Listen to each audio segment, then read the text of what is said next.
এবার আমি চিন্তা করছি এখান থেকে গিয়ে আমি, সাকিব, বুবলি, জয় আমরা 4 জন মিলে ছবি দেখতে যাবো। ওকে, দ্যাটস গুড। এই জন্য আমি ফার্স্টই বলেছি সুপার কুল অপবিশ্বাস দাও, অপবিশ্বাস বুবলির কোলে আমার ছেলে থাকবে, সাকিবকে ধরে থাকবে।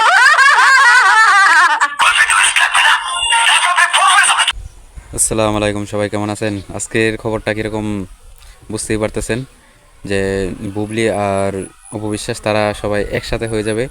আর এই নিয়ে অপবিশ্বাস আর বুবলির ভক্তদের মধ্যে কোনো এই কন্ট্রোভার্সি আর তৈরি হবে না, যার জন্য এই অনেকেই আছে যে বুবলিকে নিয়ে যদি কেউ ভিডিও বানায় তাহলে বুবলির এই অপবিশ্বাসের ভক্তরা গালিগালাজ করেন, বা বুবলির যারা ভক্ত আছে অপবিশ্বাসের বিষয়ে ভালো কিছু বললেও তারপরেও ওনারা গালিগালাজ করেন। কিন্তু এটা আজকে থেকে আর করতে হবে না। আর বেশি কথা বলবো না, ভিডিওটা দেখেন।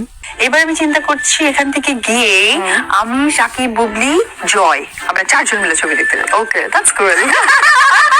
এই জন্য আমি ফার্স্টই বলেছি সুপার কুল অপবিশ্বাস দাও, অপবিশ্বাস বুবলির কোলে আমার ছেলে থাকবে, সাকিবকে ধরে থাকবে। বুবলি আমার ছেলেটাকে একটু দেখাশোনা করবে। I must say, so cool. শুধু বাবাকে দেখলে হবে, ছেলেকে দেখবে, ছেলেকে দেখলে হবে না। Oh my God!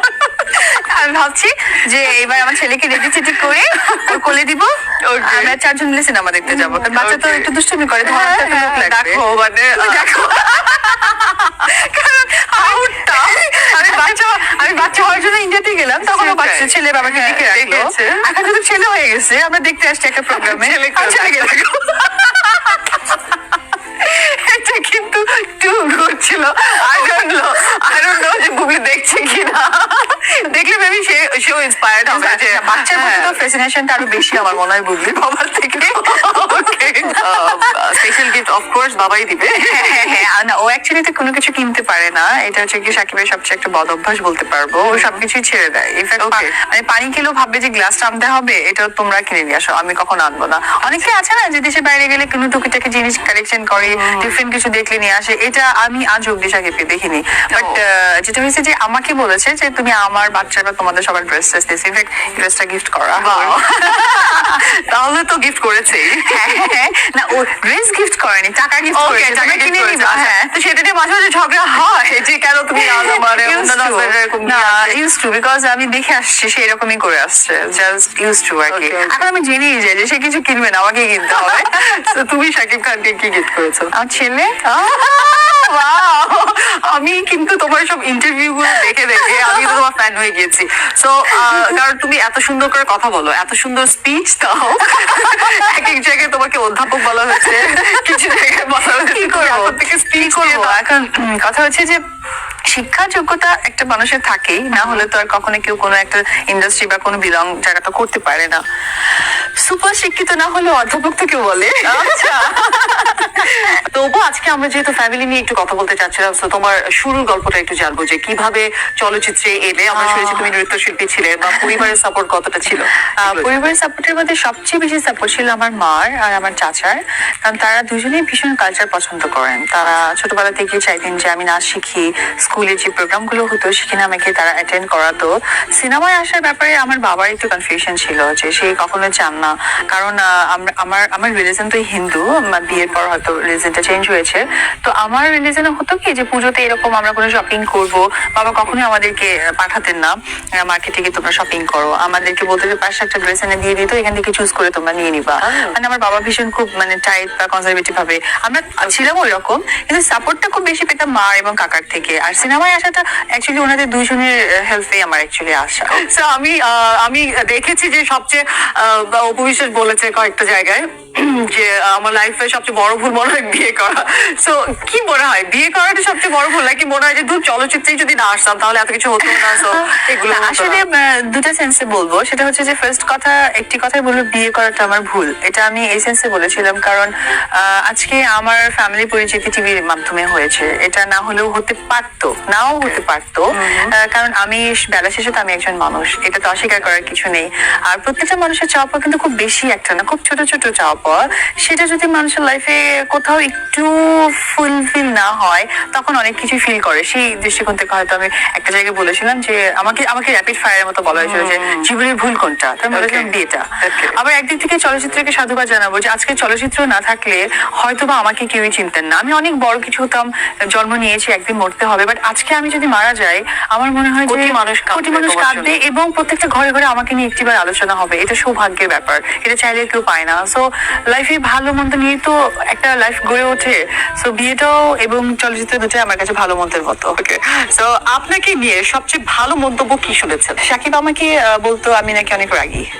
আচ্ছা, এটা খুব ভালো লাগতো সত্যি? কারণ কি, হ্যাঁ, শাকিব খান সম্পর্কে এমন কিছু যেটা এখনো পর্যন্ত কেউ জানে না, সিক্রেট অফ শাকিব খান। সাকিব তো সমস্ত নায়িকাদের বন্ধু, তার জন্য সাকিবের সব সিক্রেট সব নায়িকারা বিভিন্ন ভাবে বলে দেয়। আমি তোর ওয়াইফ, আমি এটুকু বলতে পারি। ও আসলে সমস্ত মেয়েদের সাথে যা করে এটা কিন্তু সত্যি না। আমরা একটু অপুকে দিয়ে একটা গান গাওয়াতে চাই। এটা আমি মাঝে মাঝে হচ্ছে সাকিব যখন হয়তো ফোন ধরে না, তখন হয়তো হঠাৎ করে ফোন ধরে ফেলে, তখন আমি গান গাই। ওকে, কেন মন ধরনি, কেন মন ধরনি? ও তখন বলে, আরে রাখ, আসতেছি।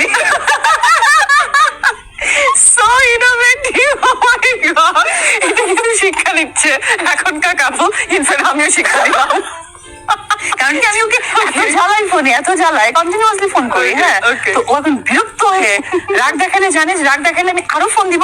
আই থিঙ্ক সে ইন্টারেস্টেড ফিল করে হয়তো, বা Okay. যে আমার হ্যাঁ, ফোনটা বারে বারে হ্যাঁ, আসবে, সেটাই। তাছাড়া সে আমাকে রাগিয়ে দেয়। ওকে, যে রাগ করে আরো আরো ফোন করবো। হ্যাঁ, আমেরিকায় যাওয়ার আগে শাকিব খানকে আপনি কোন রেসিপি খাইয়েছেন এবং শাকিব খান বলেছে অপু বিশ্বাস অপু ব্যাটে মনে হয় না, অপু তুমি খুব ভালো রান্না করেছো, একদম সেরা হয়েছে, ফার্স্ট ক্লাস, কোনটা? আমার তো একটা ভিডিও ভাইরাল হয়েছিল না, আমি যে মাটি চুলে রান্না করছিলাম কুরবানির, ওটাই খাওয়া হয়েছিল। রেসিপিটা কি ছিল? খাসির মাংস। খাসির মাংস আর মনে হয় ইয়ে ছিল নাকি খিচুড়ি? না না না, খাসির মাংসটা দেখানো হয়েছিল, তো খাসির মাংসটা রান্না করা হয়েছিল। আচ্ছা, আপনি কি একটা জিনিস জানেন? সেটা হচ্ছে আপনার থেকে আপনার ফেসবুকে ফলোয়ার কত এখন পেজে? 9.2 শাকিব খানের ফলোয়ার কত? 7.4 আই থিঙ্ক। এটা নিয়ে কি শাকিব খান কখনো বলেছে যে অপু বিশ্বাস দেখো আমি কিং খান, তারপরে তোমার থেকে আমার থেকে তোমার ফলোয়ার বেশি? না না না, এরকম কিছু বলেনি। এমন কেন? আপনার ফলোয়ার কেন বেশি কিন্তু শাকিব খানের ভক্ত তো বেশি? তাহলে আপনার ফলোয়ার এত বেশি কেন? এই বিষয়ে আমি একদমই কিছু বলতে পারবো না। আচ্ছা, জয় এবং দীপ দুই ভাই, তাদের মধ্যে বন্ডিংটা কেমন? বা তারা কি একসাথে খেলাধুলা করে কিনা? না, ওরকম তো দেখা হয় না। স্কুল একই না? না, স্কুল এক না, এখন কি চেঞ্জ হয়েছে? অনেক একই চেঞ্জ হয়েছে। মানে জয় চেঞ্জ করেছে নাকি বিয়েটা চেঞ্জ হয়েছে? জয় চেঞ্জ করেছে। আমি যতটুকু শুনেছি যে জয় নাকি সিঙ্গাপুরের কোন একটা স্কুলে ভর্তি হতে যাচ্ছে, এটা কি ভুয়া খবর নাকি সঠিক খবর? হ্যাঁ, সে সিঙ্গাপুরে স্কুলে ভর্তি হবে এবং সিঙ্গাপুরেই আমরা কিছুদিন থাকবো। আমরা বলতে আপনি আর জয়, আমি জয় আর অনেকে, আপনার হাজবেন্ড? অনেকেই হয়তো বা আমার বাসার লোক থাকতে পারে, কারণ আমার ছেলে ওইখানে পড়াশোনা করবে, আমি চিন্তা করছি। তার মানে অপু বিশ্বাস, শাকিব খান এবং জয় কি সিঙ্গাপুরে চলে যাচ্ছেন? কি যেন জানি না, যতটুকু শুনেছি আমি তো সেটুকুই বললাম। শুনে বলছেন নাকি কোনো কিছু হিন্টস দিচ্ছেন? না, hints না, আসলে এটা আমার আর ওর বাবার মধ্যে কিন্তু আলোচনাটা হয়েছিল, যেটা সত্যি, টু বি অনেস্ট। সেটা কিভাবে জানলো এটাই আমার বিষয়। আমি আসলে না একটু নিজের মধ্যে রাখতে পছন্দ করি। আমি শুরুতেই বললাম না, এবং আবারও কথাটা নোট করে বলতে চাই যে কিছু জিনিস যেটা আমার পাবলিককে জানানো দরকার সেটা আমি জানিয়ে দিই, যেটা আমার প্রয়োজন নেই জানানো সেটা তো আমি কেন জানাতে যাবো? ওখানে কি সেটেল হবেন আপনারা? এই বিষয়ে তো আমি একদমই অবগত নই যে দর্শকদের জানানো প্রয়োজন। ভিডিওটা দেখছেন তো সবাই, এখন আপনাদের মতামত কি এটা কমেন্ট বক্সে জানাবেন অবশ্যই, আর চ্যানেলটা সাবস্ক্রাইব করে রাখবেন যেন পরবর্তী আপডেটও জানতে পারেন। যে সবাই ভালো থাকেন, সুস্থ থাকেন। আসসালামু আলাইকুম। আজকের মতো এখানে বিদায় নিচ্ছি।